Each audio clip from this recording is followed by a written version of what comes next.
Are you wondering if you got trendy tattoos? Well, stick around. I'm going to break it down, the most trendy and popular tattoos that we come across on this show. Let me kick it off with pocket watches. Oh my god, do we see so many pocket watches, especially with the gears inside. I get this request in my studio all the time.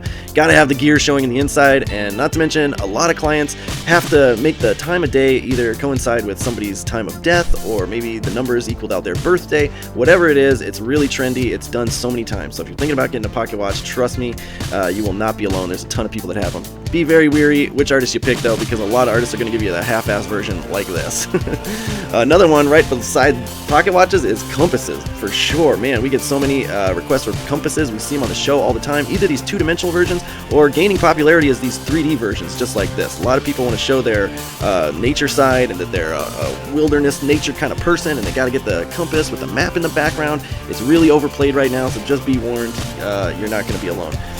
Major trendy tattoo is lions. Oh my gosh, we see so many lions on the show, and most of them are botched. This one is beautiful. The black and gray ones always look great, but trust me, you're not alone. Ton of people get lions, and they often have crowns on their head, and a lot of times, if you're not careful picking your artist, you're gonna end up with one just like this. So just know, lions are absolutely trendy. Next up is wolves though. Man, wolves are right next to lions. I do so many wolf portraits. I get at least one request a month, usually something to do with the nature scene. So many people must think the wolf is their spirit animal, because we get that request so many times, and I see it so often on this show, and you gotta be careful, otherwise you'll end up with a wolf like this. One thing I should warn you about though is these little silhouettes of howling wolves. Just know that if you're gonna get a howling wolf, your artist will most likely pick this silhouette off Google. And if you don't believe me, here's one that was off Google. Here's another one right off Google. Here's one where he's just got that one straight off Google. So just be warned, guys, that if you're going to get a howling wolf, your artist might not be inclined to custom design it for you. Next up, hourglasses. I am not sure what it is with hourglasses. I mean, the trend started with pocket watches, and I know you guys have, most of you guys, 90% of you probably never even seen a pocket watch and don't even own a watch or tell time anyway.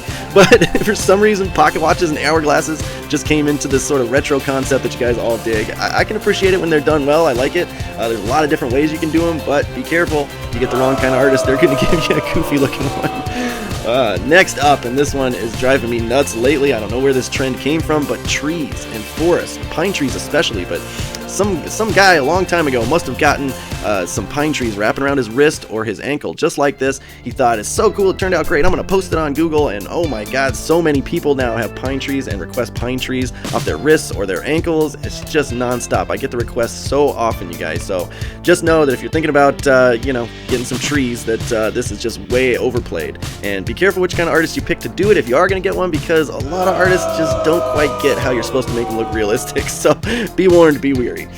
Next up is watercolor. Oh my gosh, watercolor just blew up in popularity, and if I'm being honest, 90% of the time when a client comes in and asks for watercolor, I don't think they really know what it means. I think a lot of times they just assume watercolor just means bright and colorful, right? But no, it does not. Watercolor is supposed to mean that it's imitating what a watercolor painting looks like. That's why you have the faded dull tones. That's why you have the drippy wet look to it. It's supposed to look like what a watercolor painting would be like. And I know that sounds obvious to some of you, but my god, so many people come in asking for watercolor, and then I show them something watercolor and they go, not like that.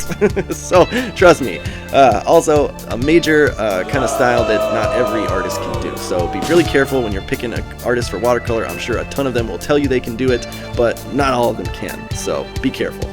And runners up, I would say, is definitely an American flag sleeve. So many cats coming in requesting this giant American flag sleeve. I love the patriotism. It's awesome.